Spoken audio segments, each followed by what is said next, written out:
Hi people. Right, so quick little video. Obviously by now some of you should have seen the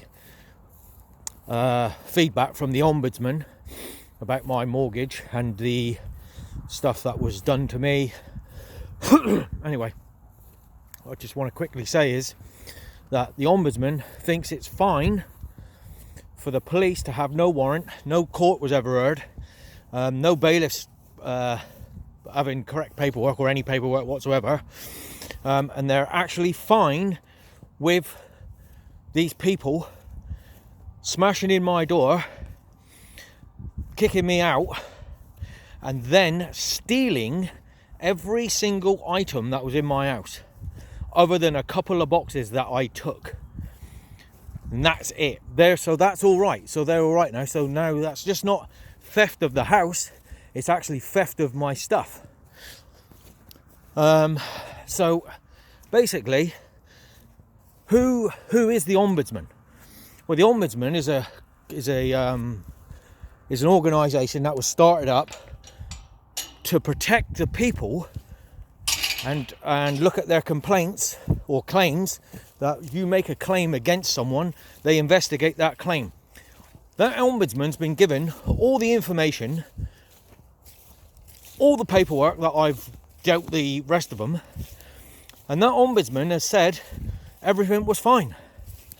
The police did an investigation into themselves, by the way, and even they said what they did was fine, but not one shred of evidence has come out from a court hearing that took place, that actually didn't take place, because it never really happened, because under section 135 of the 1984 County Courts Act, it was never filed and no fee was ever paid. And yet it's all right for them to come and steal everything. But the ombudsman, who's the ombudsman? Well, all they are really is a corporation that's been started up by another corporation to investigate a corporation who's committed fraud against someone and theft. But because they've been employed by that corporation, they're never going to find anything for you.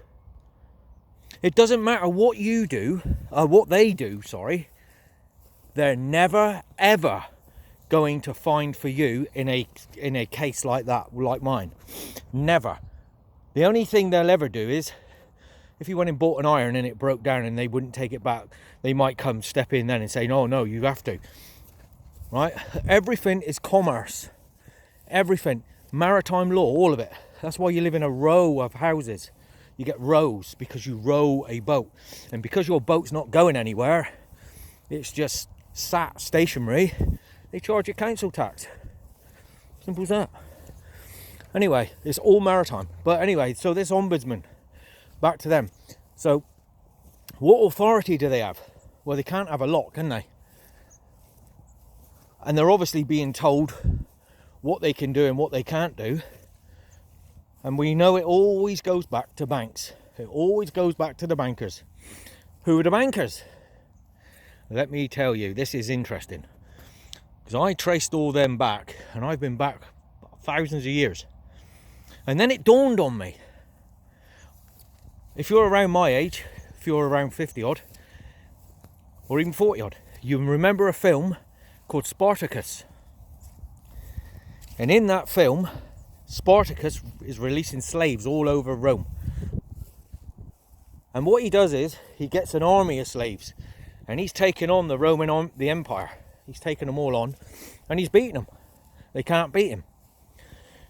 So what they do is, Rome, they send as many men as they can in the end, but he has to get to the sea, funny enough, the sea, right?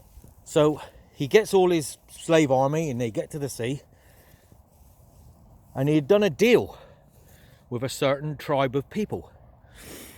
That certain tribe of people are what we now know as Jesuits, right? Or Zionist Jews.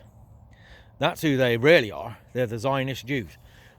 But back then, they used their real name.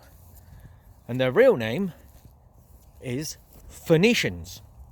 Now the Phoenicians were pirates. And there's the Phoenician pirates from Cana. They come from the land of Cana, which is where Palestine is now. That was the land of Cana. They brought maritime law onto the land. And that's what they've done. They've brought maritime law onto the land. And so they double-crossed Spartacus and did a deal with Rome.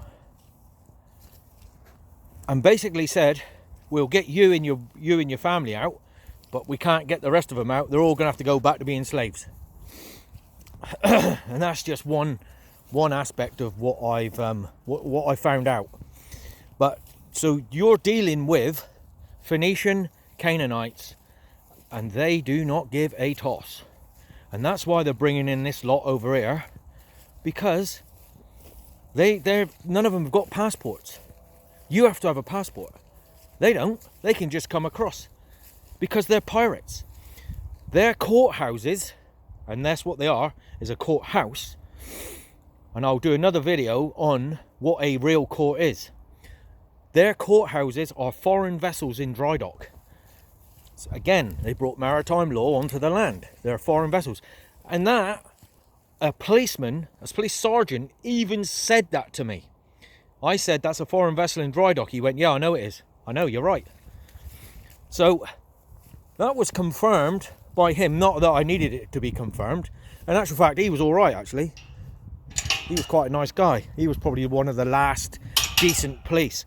Now, the biggest problem we've got are the police, because they've sold their souls right out, and they'll sell themselves for any amount of money. They don't care.